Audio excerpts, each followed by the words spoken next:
يبشرهم ربهم برحمة منه ورضوان وجنات لهم فيها نعيم مقيم۔ یبشرہم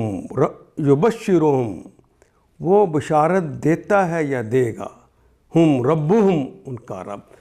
کا رب انہیں بشارتیں دیتا ہے، برحمت اپنی رحمتوں کے ساتھ، برحمت منہ اپنی جناب سے رحمتوں کی بشارت دیتا ہے،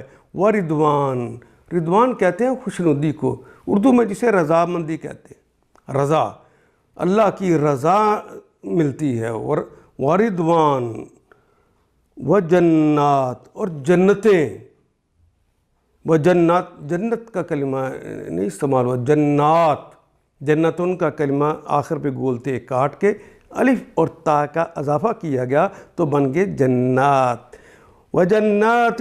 لہم ان کے لیے ہیں جنتیں، باغات ہیں ان کے لیے، فیہا نعیم فی میں ہا اس میں ہیں، ان جنتوں میں ہیں، نعیم نعمتیں ہیں، ان نعمتوں کی بھی جو کلمہ استعمال کیا ہے وہ فاعل ہی کا وزن ہے، نعیم فاعل ازل سے ابد کی نعمتیں ہیں، اور وہ نعمتیں جو وہاں پہ ہوں گی ختم بھی نہیں ہونے والی، مقیم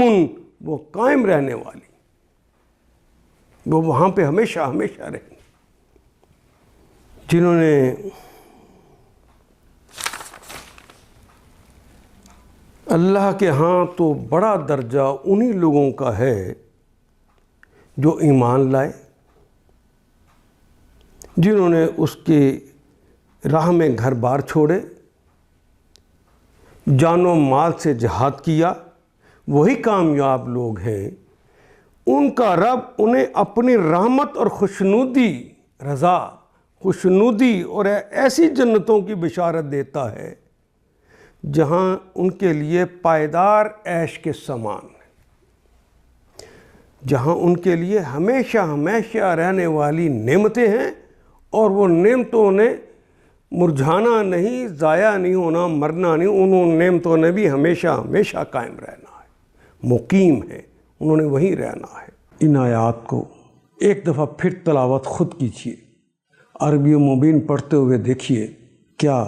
بات پوری اندر اتر رہی ہے؟ کیا یہ اردو کے سانچے میں ڈھلتی گئی ہیں عبارتیں؟ اگر بات سمجھ آنی شروع ہو گئی تو الحمدللہ یہی ہمارا ہدف ہے، اور یہ ہدف پورا ہو گیا۔ اللہ میرا اور آپ کا حامی و ناصر۔ الف لام